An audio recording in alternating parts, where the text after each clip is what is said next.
j'ai beaucoup hésité quand même avant de faire ce livre et je me dis que j'ai eu raison de le faire parce que ça me fait beaucoup de bien d'entendre des histoires similaires, je me sens moins seul.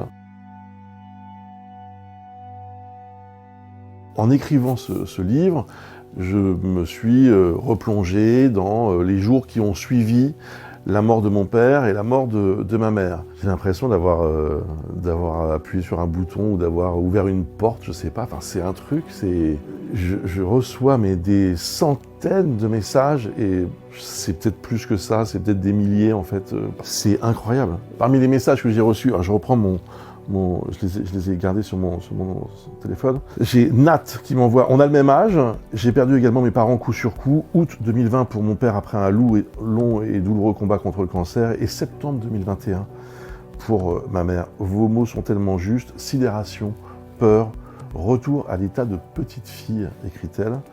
Comme je dis à ma psy, je suis un arbre dont on a coupé les racines et je suis tombé. J'ai trouvé ça tellement beau comme chose. Et elle continue. Alors oui, c'est dans l'ordre des choses, mais je ne m'en remets pas. J'étais fusionnel avec mes parents. Même si je pleure moins à l'extérieur, je pleure beaucoup à l'intérieur. Franchement, c'est incroyable ce message. Et j'ai aussi Fred qui m'a écrit « J'ai perdu mon frère il y a 6 ans et mon père il y a 2 ans. Et ma mère en novembre 2022. Je suis redevenu orphelin. Je fais comme vous, je téléphone à ma mère pratiquement tous les jours, j'entends sa voix sur le répondeur et je lui raconte ma journée. » Honnêtement, c'est bouleversant et honnêtement, ça me touche énormément. Chaque deuil est singulier. Chaque personne réagit à sa façon.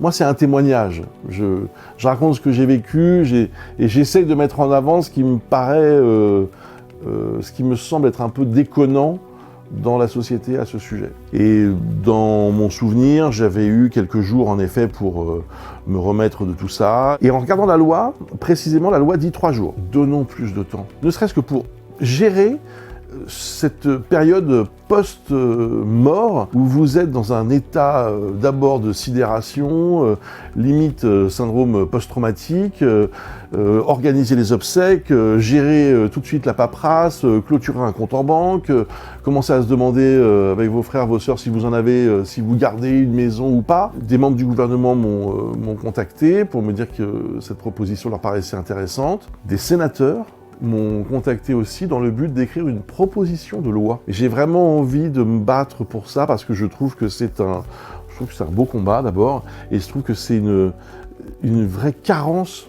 de notre société. Je me dis mais comment c'est possible que dans un pays aussi riche, dans une société aussi protectrice, on ne soit pas capable de donner plus de temps à ceux qui viennent de vivre cet enfer et cette horreur qui est la perte de leur mère ou de leur père.